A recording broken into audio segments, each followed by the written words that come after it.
गणेश चतुर्थी के एक दिन पहले आ जाती है। सहज भाषा में समझ लो तीज को।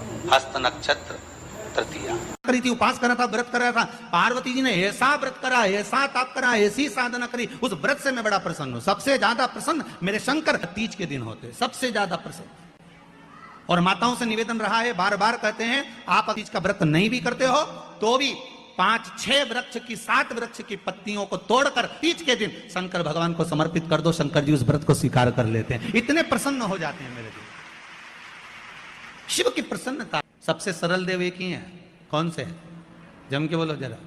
देव अधिदेव महादेव। बहुत सरल कि व्रत बहुत बड़ा है, बहुत बड़ा व्रत, तो उसको छोटा करने का भी तो तरीका शास्त्रों में कहा गया। गुरुजी, तीज का व्रत इतना भारी होता है, करवा चौथ का व्रत इतना भारी होता है, तीज का व्रत इतना भारी होता है कि हम कुछ भी नहीं खाते, यहाँ तक कि मुख में जल भी आता है ना तो उसको भी हम निगल नहीं सकते। अब इतना भारी व्रत, और शास्त्र कहता है तीज का उद्यापन तो पहले होता ही नहीं, एकादशी का तो हो जाता है। और यहाँ तो अब एकादशी का तो आप 26 एकादशी जब आपकी पूरी हो जाए, 3 वर्ष बाद अधिक मास आ जाए, 26 पूरी एकादशी का व्रत कर लो। तुम 11 पे करो, तुम्हारी मर्जी पड़े। 26 एकादशी पर जब व्रत करोगे तो ये आपके ऊपर है, 26 पर करो। पर तीज का जो व्रत है इसका उद्यापन तो ना तो पहले होए और इसका उद्यापन ना 13 वर्ष के पहले होए। इसका उद्यापन तो जब तक कन्या हो, चाहे स्त्री हो, चाहे नारी हो, चाहे पुरुष हो, इसका अगर उसको उद्यापन करना है तो 13 वर्ष तक तो आपको व्रत करना ही पड़ेगा, उसके बाद ही इसका उद्यापन। नहीं तो कहीं कहीं की माताएं तो बड़ी होशियार सोच के बैठी थी कि अब की साल उद्यापन कर। 13 वर्ष अगर आपके हो गए व्रत करते करते तीज का, 13 वर्ष अगर आपके हो गए भगवान की भक्ति को धारण करते करते, 13 वर्ष अगर आपके हो गए हैं भगवत स्मरण करते करते, उसके बाद में आप बड़े प्रेम से, बड़े आनंद से आप व्रत का उद्यापन करो, कोई मना नहीं। पर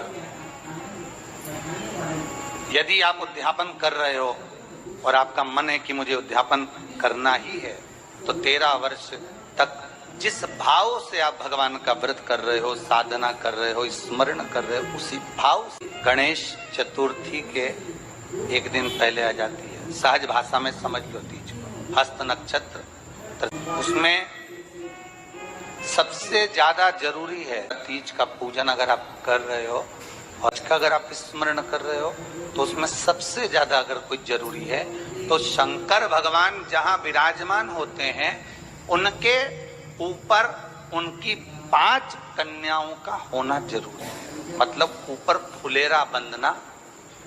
फुलेरा का मतलब जानते हो?